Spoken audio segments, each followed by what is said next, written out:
प्राचीन समय की बात है। एक नगर में एक अत्यंत धर्मपरायण, सत्यनिष्ठ और सदाचारी ब्राह्मण रहता था। वह प्रतिदिन देवताओं की पूजा करता, अतिथियों का आदर करता और सदा धर्म के मार्ग पर चलता था। उसकी पत्नी भी बहुत ही पतिव्रता, दयालु और धार्मिक प्रवृत्ति की स्त्री थी।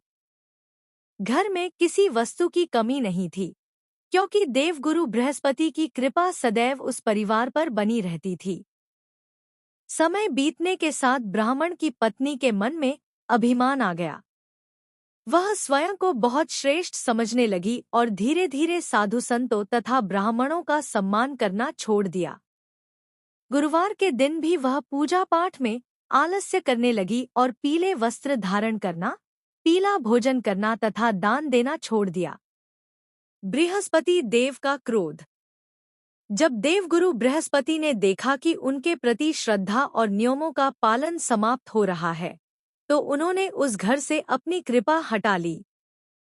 परिणामस्वरूप घर में दरिद्रता आ गई, धन नष्ट होने लगा, अनाज की कमी हो गई और घर में अशांति फैल गई। ब्राह्मण अत्यंत चिंतित रहने लगा, परंतु कारण समझ नहीं पा रहा था। एक दिन दुखी ब्राह्मण जंगल की ओर चला गया।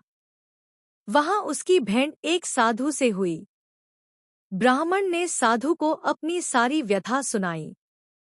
साधु ने ध्यान लगाकर बताया कि यह सब देवगुरु बृहस्पति के अपमान और गुरुवार व्रत न करने का परिणाम है। साधु ने ब्राह्मण को उपाय बताते हुए कहा, यदि तुम्हारी पत्नी सच्चे मन से गुरुवार का व्रत करे, पीले वस्त्र धारण करे, पीले अन्न का सेवन करे, बृहस्पति देव की पूजा करे और ब्राह्मणों को दान दे, तो तुम्हारे कष्ट दूर हो सकते हैं।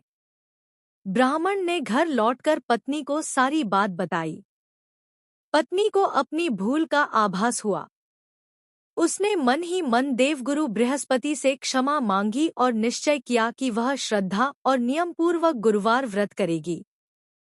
व्रत का फल। अगले गुरुवार से उसने व्रत प्रारंभ किया। स्नान कर पीले वस्त्र धारण किए, केले के पेड़ और बृहस्पति देव की पूजा की, चने की दाल, गुड़ और पीले पकवान का भोग लगाया, ब्राह्मणों और गरीबों को दान दिया। कुछ ही समय में घर की दशा बदलने लगी। धनधान्य बढ़ने लगा, सुख शांति लौट आई और परिवार फिर से समृद्ध हो गया। यह सब देवगुरु बृहस्पति की कृपा से संभव हुआ। कथा से शिक्षा। इस कथा से हमें यह शिक्षा मिलती है कि अभिमान मनुष्य के पतन का कारण बनता है।